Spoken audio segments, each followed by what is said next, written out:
Miss Sullivan use to take me to long walks every morning. અમારા જે teacher છે miss Sullivan A use to એટલે ટેવાયેલા હતા. મારા ટીચર ટેવાયેલા હતા. ટેક એટલે લઈ જવા અને મી એટલે મને. મારા ટીચર મને લઈ જવા માટે ટેવાયેલા હતા. ટુ લોંગ વોક એટલે લાંબુ ચાલવાનું હોય, જ્યાં લોંગ ડ્રાઈવ હોય, લાંબુ ચાલવાનું હોય, એવી જગ્યાએ મને લઈ જવા માટે મારા ટીચર છે ટેવાયેલા હતા દરરોજ સવારે. એવરી મોર્નિંગ એટલે દરરોજ સવારે. I had a lot of question to ask. I had મારી પાસે હતા, લોટ ઓફ એટલે પુષ્કળ, મારા ક્વેશ્ચન મારા પ્રશ્નો હતા, અને આસ્ક એટલે પૂછવા માટે તો મારી પાસે પુષ્કળ પ્રશ્નો હતા. I would write something on her palm. I would write એટલે હું લખતી, સમથિંગ એટલે કંઈક, હું કંઈક લખતી, ઓન હર પામ મારા ટીચર, હર પામ એટલે તેણીની હથેળીમાં, મારા ટીચર છે એની હથેળીમાં હું કંઈક લખતી અને મારા ટીચર એ સમજી જતા. And in turn she would talk in to my palm. In turn એટલે એનો બદલાવ આવતો, એટલે મારા ટીચર છે મારા હથેળીમાં એ પણ લખીને દેતા, હું એની હથેળીમાં લખતી તો મારા ટીચરે મારા હથેળીમાં લખી. તો કે ટર્ન સી વુડ ટોક, તેણી સી વુડ ટોક એટલે મારા ટીચર છે વાત કરતા, ઇન ટુ એટલે અંદર, માય પામ એટલે મારી હથેળીમાં વાત કરતા. હું મારા ટીચરની હથેળીમાં લખું તો એ મારી હથેળીમાં લખી. તો આ રીતે અમે બંને વાત કરતા. As people talk into a baby's ear. As એવી રીતે કે પીપલ છે ને ટોક એટલે વાત કરતા હોય, ઇન ટુ એટલે અંદર, અને બેબીઝ ઇયર એટલે નાના બાળક હોય ને એના કાનમાં. મારા ટીચર મારી સાથે હથેળીમાં વાત કરતા, પણ એવી રીતે વાત કરતા કે જાણે કે કોઈ વ્યક્તિ છે ને એ નાના બાળકના કાનમાં વાત કરતું હોય ને. આપણે તે નાના છોકરા હોય એટલે નાના છોકરાના કાન હોય એટલે કાન પાસે મોઢું લઈ જઈને હુલુલુલુ આ કર્યું નાના છોકરાની રમત જ આવે. અને નાના છોકરાને બાટલો ન ફાટે, તરત દાંત જ કાઢે. તમે ગમે એ રમત કરો તો, અને પછી એ એક્શન એ પણ શીખે. My teacher satisfied my curiosity. મારા ટીચર છે ને એ સેટિસ્ફાઈડ એટલે સંતુષ્ટ થાય. મારા ટીચર છે એ સંતુષ્ટ થતા હતા. માય ક્યુરિયોસિટી એટલે મારી આતુરતા, મારી જે કહેવાય ને એક ઉત્સુકતા હતી ને, ક્યુરિયોસિટી આતુરતા કહેવાય એટલે ઉત્સુક કયો. મારી જે ઉત્સુકતા હતી, મારી જે શીખવા માટેની જે ઉત્સુકતા હતી, મારે કંઈક શીખવું જ હતું, એના માટે મારા ટીચર છે ને એ એમને સંતોષ થતો. Now everything around me was full of life. અને નાવ એટલે હવેથી દરેક વસ્તુ છે, એવરીથિંગ એટલે દરેક વસ્તુ, અરાઉન્ડ એટલે આજુબાજુની, મી એટલે મારા આજુબાજુની દરેક વસ્તુ, વોઝ એટલે હતી, ફૂલ ઓફ લાઈફ આખી મારી બાજુની જે કંઈ વસ્તુ છે ને એ લાઈફની અંદર ફૂલ હતી, ભરેલી હતી. મારી લાઈફ હવે લોનલીનેસ એટલે કે એકલતાપણું હોય એવી નથી. હું જીવનની અંદર હવે ખુશી અનુભવતી. મારા જીવનની અંદર હવે આનંદ આવેલો. કોના? હેલનના. લવ એન્ડ જોય. મારી લાઈફ ભરેલી હતી લવ પ્રેમથી, અને જોય એટલે ખુશીથી.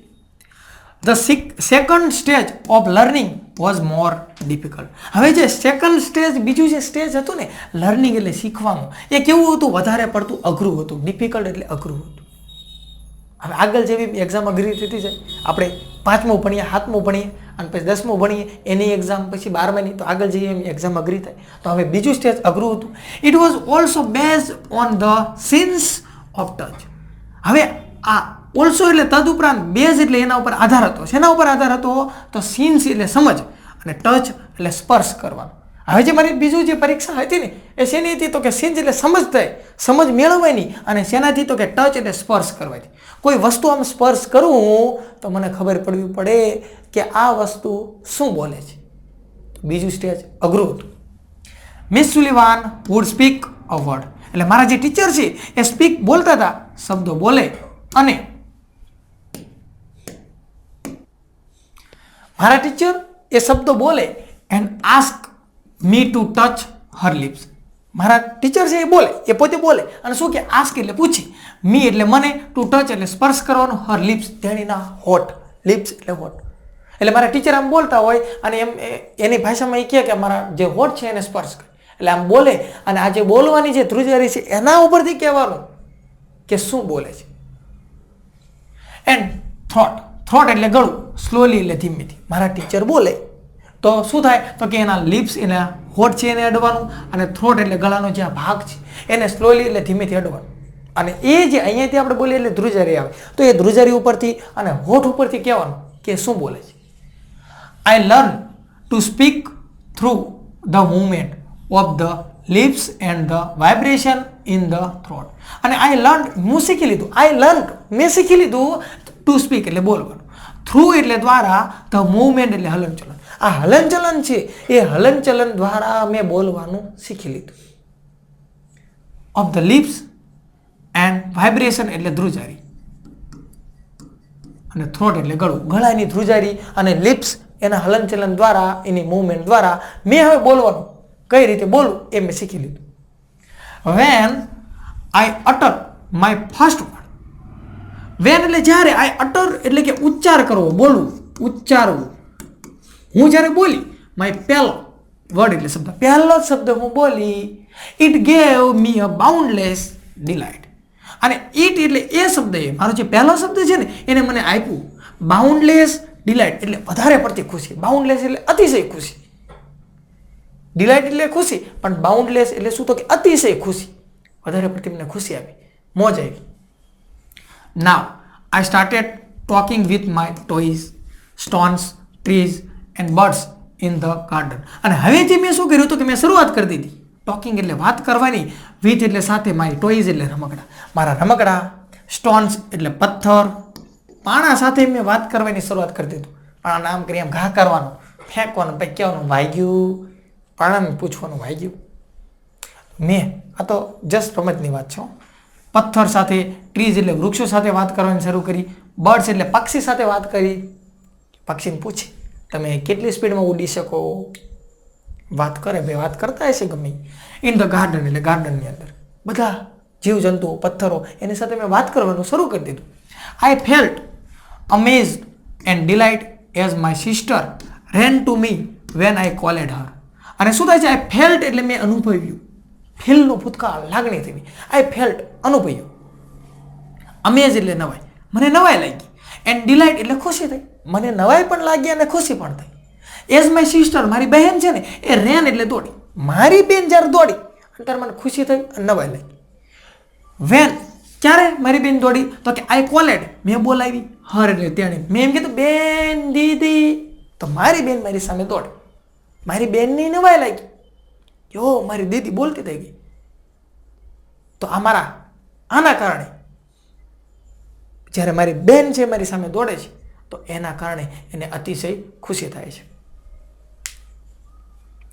And my dog obey my command. અને મારો ડોગ, મારો જે કૂતરો છે ઓબે એટલે હુકમ માનતો, માય કમાન્ડ એટલે મારા આદેશનો, મારા જે આદેશ છે એનો હુકમ માનતો. I was able to speak, it was a મિરાકલ. I was able to એટલે હવે સક્ષમ હતી, હું સક્ષમ હતી બોલવા માટે. ઇટ વોઝ અ મિરાકલ એટલે એક પ્રકારનો મારો ચમત્કાર હતો, બોલવા માટે હું બોલવા શીખી ગઈ હતી, તો એ મારા માટે તો એક ચમત્કાર બની ગયો. When I study seriously it seems more like play than work.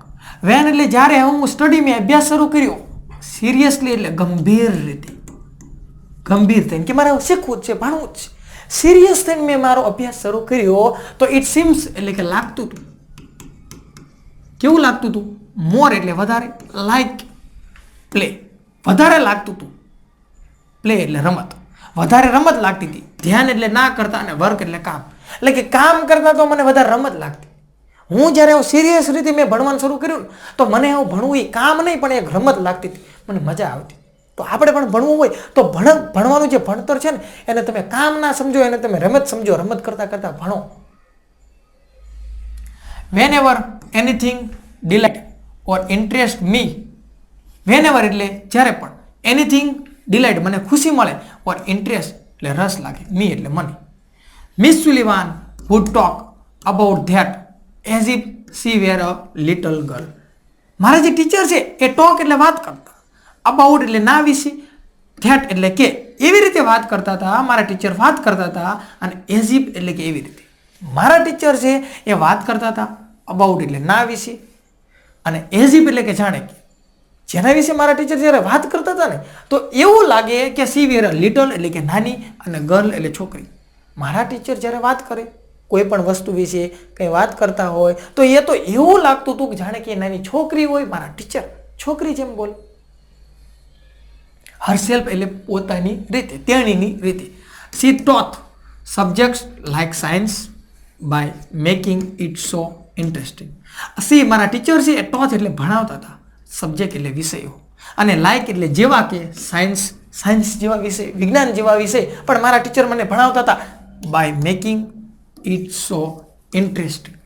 Science જેવો વિષય છે એ પણ રસપ્રદ, રમત જેવો કરી અને ભણાવતા હતા. That I remember everything. અને એના કારણે ધેટ એટલે કે, રિમેમ્બર એટલે મને યાદ રહી ગયું, અને એવરીથિંગ એટલે દરેકે દરેક વસ્તુ, એના કારણે જ મને બધું યાદ રહી ગયું.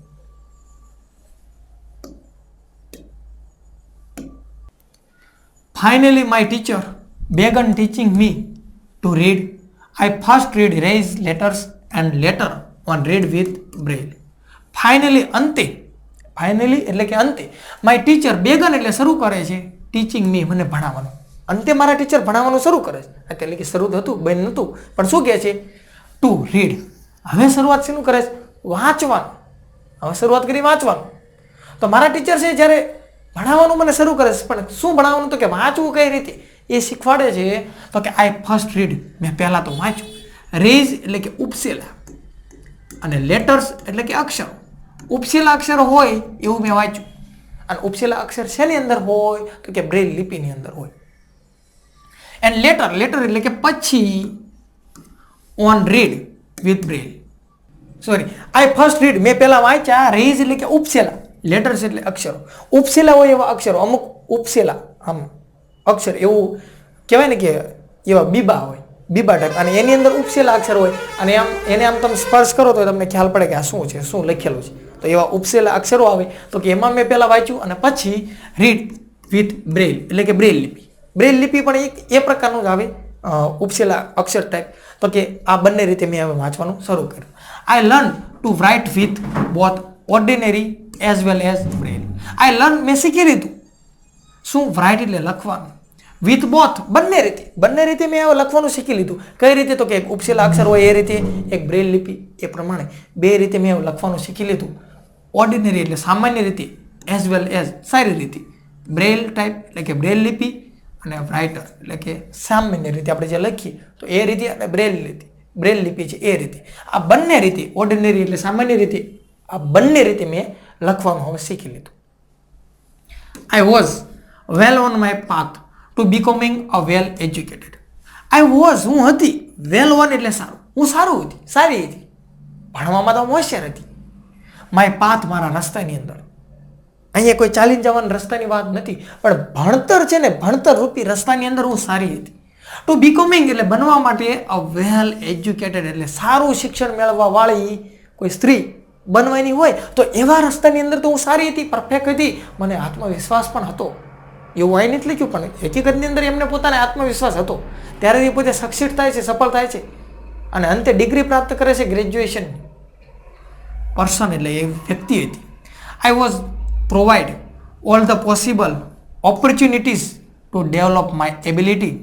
આઈ વોઝ પ્રોવાઈડ એટલે મને પૂરું પાડવામાં આવે છે, મને પૂરું પાડવામાં આવે છે. આ પેસિવ વોઇસ છે. કોઈ વસ્તુ પૂરું પાડવામાં આવે ને બીજા દ્વારા પૂરું પાડવામાં આવે એટલે કે પેસિવ વોઇસ કહેવાય. આપણે ગ્રામરની અંદર ભણીશું. મને પૂરું પાડવામાં આવે છે એ બધી જે પોસિબલ એટલે જે શક્ય છે એવી ઓપોર્ચ્યુનિટી એટલે કે તક, મોકો, ચાન્સ, એવા મને તક મળે છે, મોકો મળે. ટુ ડેવલપ એટલે કે વિકાસ પામવા માટે, અને મારી એબિલિટી એટલે મારી જે ક્ષમતા છે, મારી અંદર જે કંઈ કળા રહેલી છે એને વિકાસ પામવા માટે ને મને દરેક તક આપવામાં આવે છે, મોકો આપવામાં આવે છે. And I made the maximum use of them. અને મેડ એટલે મેં બનાવ્યો. શું બનાવ્યું? બાજરાનો રોટલો? ના. ધ મેક્સિમમ એટલે વધારેમાં વધારે, એનો યુઝ એટલે ઉપયોગ, એનો મેક્સિમમ વધારેમાં વધારે મેં ઉપયોગ બનાવ્યો. ઓફ ધેમ એટલે આ તકોનો, આ દરેક વસ્તુ છે ને એનો મેં મેક્સિમમ ઉપયોગ કર્યો. I develop great confidence and I even visit the President Cleveland at the White House. I develop મેં વિકાસ કર્યો, મારી અંદર એક વિકાસ થયો, પ્રગતિ થઈ. વિકાસ કયો, પ્રગતિ કયો, બે એક જ વસ્તુ છે. મેં પ્રગતિ કરી, ગ્રેટ કોન્ફિડન્સ એટલે કે મહાન એવો આત્મવિશ્વાસ, મારી અંદર એવો મહાન આત્મવિશ્વાસ ઉભો કર્યો. જો આગળ હમણાં જ બોલ્યો હતો, એને વિશ્વાસ હતો, તો કે મેં મારી અંદર એવો આત્મવિશ્વાસ ઉભો કર્યો અને એને and I even visit, even એટલે પણ અને વિઝિટ એટલે મુલાકાત, મેં મુલાકાત પણ લીધી. તો પ્રેસિડન્ટ એટલે રાષ્ટ્રપતિ અને ક્લીવલેન્ડ એટલે શહેર છે, અમેરિકાનું શહેર. તો કે ક્લીવલેન્ડની અંદર મેં રાષ્ટ્રપતિની પણ મુલાકાત લીધી. At the White House, White House એટલે એક સ્થળ કહેવાય, એનું જગ્યા કહેવાય. આપણે કેમ દિલ્હીની અંદર સંસદ ભવન છે, એમ અમેરિકા માટે વ્હાઇટ હાઉસ, કે અહીંયા મેં રાષ્ટ્રપતિની પણ મુલાકાત લીધી. In 1890 at the age of about 10 I moved to the Parkins Institute. In 1890 એટલે કે 1890 ની અંદર મારી એજ ઉંમર હતી અબાઉટ 10 એટલે 10 વર્ષની ઉંમર હતી. 10 વર્ષની ઉંમર થાય છે અને આઈ મૂવ એટલે હું જઉં છું, મારે જવાનું થયું ટુ પાર્કિંગ ઇન્સ્ટિટ્યૂટ, એટલે કે પાર્કિંગ નામ છે અને ઇન્સ્ટિટ્યૂટ એટલે કે સંસ્થા, એક સંસ્થા છે, કોલેજ હોય, જે કંઈ હોય, સંસ્થા શિક્ષણ મેળવવા માટે એ મારે જવાનું થાય છે. અને here my teacher Ann Sullivan continue to teach me. અને હિયર અહીંયા પણ અમારી જે સંસ્થા છે ને, એ મારા ટીચર છે ને, એ કન્ટિન્યુ એટલે ચાલુ રાખે છે, ટીચ મી ભણાવવા, મને ભણાવવાનું શરૂ રાખે. I could make friends with other blind children here. I could make મેં બનાવી લીધા મિત્રો, વિથ અધર એટલે કે બીજા, અહીંયા મેં બીજા મિત્રો બનાવી લીધા કે જે બ્લાઇન્ડ હોય એટલે કે આંધળા હોય એવા બાળકો છે ને, એને મેં અહીંયા મિત્રો બનાવી લીધા. My loneliness began to disappear and my progress of learning improved quite well. મારી જે લોનલીનેસ એટલે કે એકલતાપણું, મારું જે એકલતાપણું હતું, લોનલીનેસ હતું, એ બેગન એટલે શરૂ થાય છે. શું? પણ અદૃશ્યતાઓનો, ડિસઅપીરિયર એટલે કે અદૃશ્યતાઓ. મારું જે એકલતાપણું હતું, હું જે એકલતાપણુંનો અહેસાસ કરતી હતી, એ હવે અદૃશ્ય થવા માંડ્યું, ગાયબ થવા માંડ્યું, કારણ કે અહીંયા પણ મારા મિત્રો બની ગયા. And my progress of learning improve quite well. અને મારી જે પ્રોગ્રેસ એટલે પ્રગતિ હતી ને, લર્નિંગ એટલે શીખવાની, એની અંદર ઇમ્પ્રૂવ એટલે સુધારો થયો, ક્વાઇટ વેલ એટલે બહુ સારી રીતે સુધારો થયો. I learn Latin, German and arithmetic. મેં શીખી લીધું, લર્ન એટલે શીખી લીધું, લેટિન ભાષા છે, જર્મન, એરિથમેટિક એવી ભાષાઓ એ પણ મેં શીખી લીધું. In 1896 I moved on to the Cambridge School for Young Ladies in Massachusetts State. તો કે ઇન 1896 એટલે કે 1896 ની અંદર આઈ મૂવ એટલે હું જાઉં છું on two Cambridge school, Cambridge નામની જે સ્કૂલ છે અહીંયા મારે જવાનું થાય છે, ફોર યંગ એટલે જુવાન એવી લેડીઝ એવી સ્ત્રી તરીકે. અને ક્યાં જવાનું થાય છે? તો કે મેસેચ્યુસેટ્સ અહીંયા કણે મારે જવાનું થાય છે. અને this was really a great achievement. અને આ સ્થળે મારે જે જવાનું થાય છે, આ શું છે ભાઈ? મેસેચ્યુસેટ્સ એ શહેર છે, તો અહીંયા મારે જવાનું થાય છે. અને ખરેખર રીતે એક ગ્રેટ અચીવમેન્ટ એટલે સફળતા હતી. અહીંયા જવાથી મારી એક મોટી સફળતા થઈ. ફોર અ લેડી, સ્ત્રી તરીકે, લાઈક મી, કે who was blind, deaf and could barely produce sound for communication. અહીંયા મારી સફળતા શા માટે કહેવાની? તો જો એ શું કહે છે? તો કે ફોર લેડી, એક સ્ત્રી તરીકે, અને લાઈક એટલે કેવી? તો કે મી એટલે મારા જેવી, કે હું એટલે એવી વ્યક્તિ, વોઝ બ્લાઇન્ડ એટલે આંધળી હોય, બહેરી હોય, અને કુડ બેરલી એટલે ભાગ્યે જ, પ્રોડ્યુસ એટલે ઉત્પન્ન કરી શકે, અને સાઉન્ડ એટલે અવાજ. આ સ્થળે મારે જવાનું થાય છે, તો કે એના કારણે જે મેસેચ્યુસેટ્સ છે અહીંયા કારણે મારે જવાનું થાય છે. અને શું થાય છે? તો કે અંધ હોય, બહેરી હોય, અને ભાગ્યે જ પ્રોડ્યુસ એટલે ઉત્પન્ન કરી શકે અવાજ, એવા સ્થળે કમ્યુનિકેશન એટલે કે વાતચીત થતી હોય, અને એ વાતચીતમાંથી ભાગ્યે જ અવાજ ઉત્પન્ન કરી શકે એવા સ્થળે મારે જવાનું થાય છે. તો હા, મારા માટે એક અચીવમેન્ટ, સફળતા હતી. I began writing poems and stories shortly before my examination. I lost my father. Although I began, મેં શરૂઆત કર્યું. અહીંયા હું જાઉં છું કેમ્બ્રિજ સ્કૂલની અંદર, તો હું શું કરું છું? તો કે રાઇટિંગ, પોએમ લખું છું, કવિતા લખું છું, સ્ટોરી એટલે વાર્તાઓ લખું છું, શોર્ટલી એટલે ટૂંકમાં લખું છું. સ્ટોરી લખું છું, પોએમ લખું છું. અને આગળ શું કહે છે કે shortly before my examination. Shortly એટલે બહુ જલ્દી, બહુ થોડા સમયની અંદર. પણ ક્યારે? બિફોર એટલે પહેલાં, અને માય એક્ઝામિનેશન એટલે પરીક્ષા. મારી પરીક્ષાના થોડાક સમય પહેલાં. શોર્ટલી એટલે થોડાક સમય પહેલાં. આઈ લોસ્ટ એટલે ગુમાવી દીધા માય ફાધર એટલે મારા પિતાને. પરીક્ષા શરૂ થવાની હતી એના થોડાક સમય પહેલાં મારા પિતાને મેં ગુમાવી દીધા. ઓલ્થો એટલે છતાં પણ.